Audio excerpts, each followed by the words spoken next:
This is why you should always trust your instincts. I got the story through my Instagram DMs from a girl who would like to stay anonymous, so we're gonna call her Abby. In 2016, Abby's grandmother was homeless, so sometimes she would go over to their old house and do her laundry and take a shower. Abby's grandmother also had some dogs. When Abby's mother was done doing her grandmother's laundry, she went outside to bring it to the van, and there was a man in the back of the van. And so she told Abby, "I think your grandmother has a boyfriend." So Abby went inside and peeked around the house to try to see inside the van without having to open the door, because Abby's mom said that he was sleeping and she didn't want to wake him up. When Abby was walking up to the van, she got a very uneasy feeling and her eyes started watering, and she knew why. But when she walked past the van, he was not asleep anymore, and he sat up and he stared at her. The thing was, Abby was walking past the van, but she was walking in the wrong direction. But she could not bring herself to turn around and walk past the van again, and so the further she walked further from home. Couldn't fit it all into part 1, but part 2 is coming right now. You guys know I never make you wait.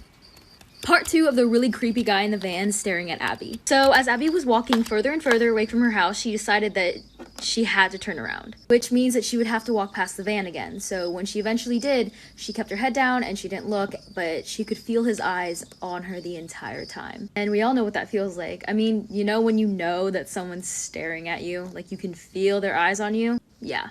So Abby didn't tell anybody about the weird feeling that she got from the random guy in her grandmother's van. She just thought that she was being paranoid, so she goes to bed. And then around 1 a.m., she gets a call from her cousin, and her cousin says, "The man in the van is looking for us." Well, apparently he was on some crazy drugs. He chased their grandmother around and told her that he was going to find Abby and her cousin and do whatever he wanted to them because now he knows where they live. Then Abby told her dad, and he got in the car and rode around the neighborhood with a shotgun. And it turns out that he was a registered sex offender. Moral of the story, don't let your grandmother do her laundry at your house. This is why you never get out of your car for a stranger. Back in the 80s, there was this teenager who was speeding home because he didn't want to get yelled at for missing curfew, and the only way to get home was to take this back road that was completely made of dirt. It was in the country. It had no lighting other than his crappy dim headlights. So he's hauling ass down this dirt road, and suddenly he sees this man standing in the middle of the dirt road. So he slams on his brakes, starts sliding on the dirt, and it ends up hitting this guy. So the teenager gets out of the car, he checks the guy, he has a pulse, but he's unconscious.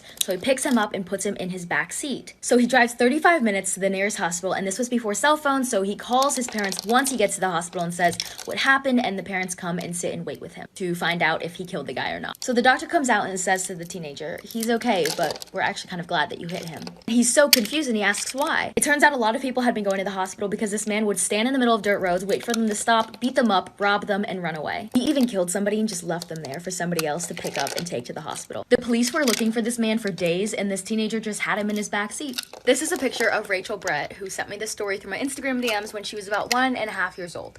So basically, Rachel has 3 older siblings, and one day her mom needed to go to work, and so the grandfather comes over to babysit all of them. 2 of her siblings were in the backyard playing with the grandfather, and then the other one was opening the gate so that the mother could back out of the driveway. And as she's backing out, she assumes that Rachel is in the backyard with her grandfather, but she wasn't. And so when she puts the car in reverse, she starts backing out, and she feels like the car go and she literally runs over Rachel with the car. And she's backing out, and she's like, "What the hell was that?" And she hears this god-awful, blood-curdling scream, and she's like, "What?" And so she gets out of the car, and she's like, "Oh, crap, I ran over my daughter." They did take Rachel to the hospital, though, after running her over with the car, which is really good. And she's fine. She's fine now. I mean, she could type out the story and send it to me. But as you can see, she has these deep graze marks in her arm. They are permanent. She's 19 now, and she still has them in her arm. And when people ask her, like, "How'd you get that?" she's like, "Oh, my mom ran over me with a car." This is why you should never have sex with your manager. So this girl sent me her story through my Instagram DMs. Let's call her Lily. So Lily was 17 and her manager was 21. Off to a bad start. He had been giving her rides home since they were getting off so late and she didn't have somebody to pick her up. Well, one day when they got off, they decided to go over to his place and hang out. And he lived at an RV park.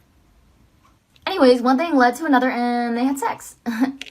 God's chemistry formula. So then a few months later, Lily gets a boyfriend and she wants to get on the pill. Please don't ask in the comments what any of the terminology is in this video because if you don't know, you should not be watching this. Anyways, when you get on the pill, they make you take an STD test just to be safe. And what happened? You guessed it. Her manager gave her gonorrhea. And her boyfriend ended up getting it too, so they both had to take a pill for it and get a shot in their butt cheek. And they never told her manager. To this day. If you are the guy who is probably 23 now and 2 years ago had sex with a 17-year-old and lives in an RV park, you might have gonorrhea and might need to get yourself tested.